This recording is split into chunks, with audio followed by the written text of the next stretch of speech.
All right. So sanitation. So basically, in the corporate one, I went down to 2060. That's kind of when I estimated you could probably retire. But in the sanitation one, like you said, 22 years, you're good to go. You get the pension, and I'm sure probably most people probably retire at 22 years. That they don't go too much longer. So, yeah, I'm using the same inputs that Vinny gave me earlier on. We discussed that maybe there could have been a little bit of uncertainty in these values, but I think roughly they should be pretty good. So, in first couple of years, not making that much, but then we hit that 83,000, and then I think at an overtime that was a little bit variable. I think Vin, you told me that the overtime changes if you had like if you're higher up in the have more experience, you get more overtime essentially. Yeah, in the white collar job, everything goes based on your productivity. In this job, everything is seniority. So obviously, the more time you have on the job, the more you get for first come for like seniority, first come first serve type of thing, where you get options for overtime and other variables to make more money first. All right, so yeah, so I had in these this cell. So basically, if you were making over 60,000, then your overtime would be whatever you made. So if you're making less than 60,000, your overtime would be 25% of your salary. So you can see in like these cells, okay, I'm making 40,000. Well, 25%, I'm making 10,000 in overtime.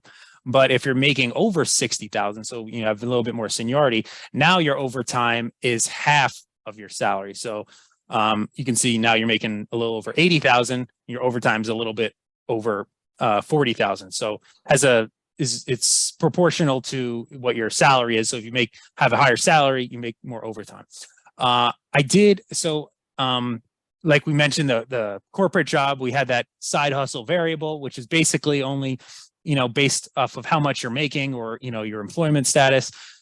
Sanitation assumes total job security, no uncertainty there. But the side hustle variable was basically just relative to whatever your salary was. So, if you're making less than 60,000, I said, hey, you're probably going to put in more time on your side hustle. If you're making over 60,000, probably not going to, put that much time in. But again, in a sanitation job, probably, Vin, you said that, it's physically demanding and the hours can be tough. Yes. It's hard to be DJing till 3 o'clock in the morning if you need to go, be out on the streets at 5 o'clock in the morning, right? Absolutely. You got to be responsible. You can't drive a 65, 1,000-pound truck with a few hours of sleep. So. Right. So the side hustle is a little bit smaller here. But we have the income tax, before tax, and then we have the tax rate. The one thing about sanitation, your salary is a little lower, but you're paying less taxes, a lower tax bracket, which is kind of cool. So, income after tax is about 100,000. But I think after taxes, it was generally in the corporate job around 130,000, which maybe it doesn't seem as much of a difference, but maybe some of that is due to your lower tax bracket.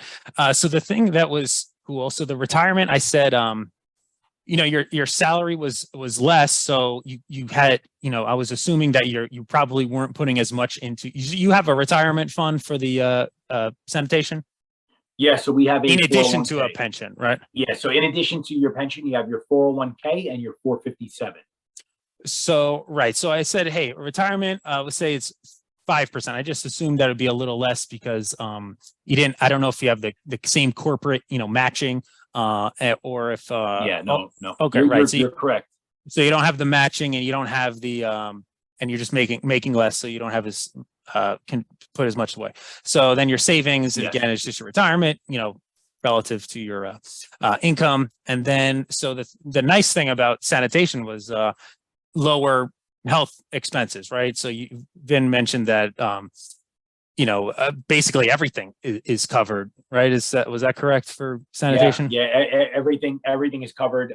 It's a much more competitive, health plan as opposed to a white collar job. You work for the city of New York, you have union benefits. It's a union job, so you're pretty much covered. Very little out of pocket expenses. Yeah. So I did say that there would be some, if I'd say, not married, maybe even if it's just as co-pays or, going to the pharmacy and getting, whatever, even if you have insurance, sometimes you do have to pay something for, medication. So I just said it would be $500 a year if you weren't married, and then $2,000 if you were married. I'm sure there are, better estimates out there, but I think those are roughly in the ballpark. So, and then the same formula for the net savings is basically what you saved, and then I'm subtracting health expenses from that. So you get to save $3,000 a year, which is cool. And so because you're saving money, you can still have a retirement. You're not making as high of a salary in this position, but you do have the ability. You have less expenses. You have less health insurance expenses, so you can still have a retirement. And use the same formula. Basically, you're just adding 3,000 to it every year, and then you're taking 6%. So after 22 years of saving, saving about $3,000 every year and getting the 6% compound interest, you will have $155,000 in a retirement.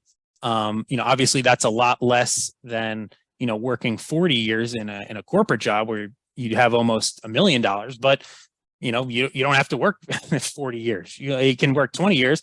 You only have 155,000.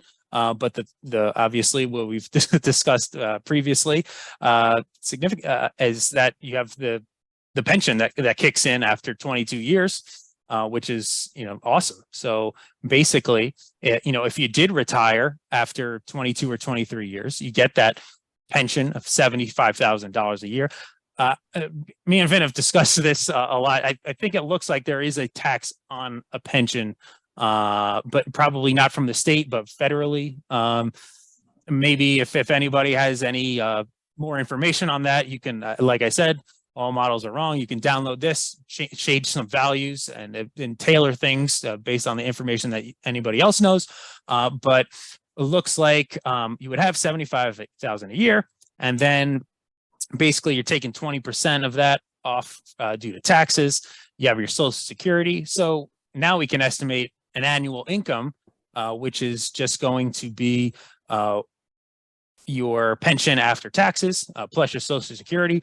So after working only 22, 23 years, you can, make $76,000 every year.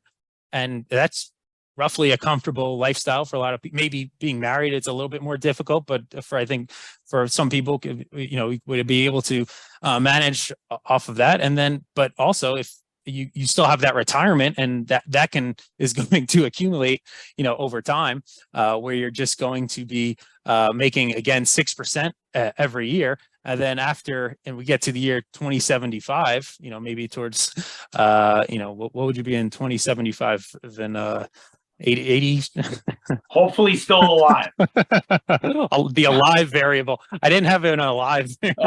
I know you should have put the if variable in there on that one. But I'd be about 80. What am I? 1991, 84 roughly, 85 around 84. So you would have $1 million, just by having a retirement and making 6% a year, and again, you're still living. You don't even have to touch it. You don't have to even skim off the top of it. You can just use that pension and take your Social Security. And if you can live off 76,000, that's great. But you would have the ability to make the compound interest from your retirement. So that's everything. Hopefully, that's kind of helpful. Have been any thoughts on things? I mean, if we're wrong, with any of this, I'll meet you back on this call in 22 and a half years from now. Yeah, well, Vin, this was a lot of fun. I think this was probably helpful for a lot of people. I think there's definitely a lot of people that are considering a job switch, and maybe they have a corporate job now. Maybe they have a blue collar job now, and they want to move to a corporate position. But I think this is realistic scenario for a lot of people. Hopefully this tutorial was informative for anyone trying to make a life-changing decision. And we're going to have, this will be up on YouTube and this video, but both of my model and Vinny's model will be up on the website, so you guys can download things and change any data inputs and variables and that tailor to your life, or maybe you have some more information that I don't have that you think would be helpful. But yeah, I think this is cool. Vin, any last thoughts? I just think it's unbelievable what you're able to do here. You kind of paint a picture that was very difficult for me to put together. I appreciate it very much. Thank you. And also thanks for the swag, man. I mean, we're big time. Florida Data Science. Get your Florida Data Science gear. Everybody's wearing it on the streets of New York and Florida. That's right. Representing hard over here, buddy. Cool. Well, and if anybody was interested, I think hopefully maybe Vin's interested too. I was considering having a follow-up Excel tutorial. My friend Innocent Swamuno is actually considering maybe putting some lifestyle factors. He has some expertise in behavioral economics, and so I don't know how you value stress and health and these things. I don't know how you put a number on that, but Innocent says there are ways to do it, and maybe we can invite him on the call, and we can he can work through some things. Definitely. I'm all for it, man. This was awesome. All right, guys. Well, I think that's going to conclude it. Vin, thanks a lot for your help, and hopefully we help some people. Thanks, Dylan. I appreciate it. All right, man. I'll see ya. Take care.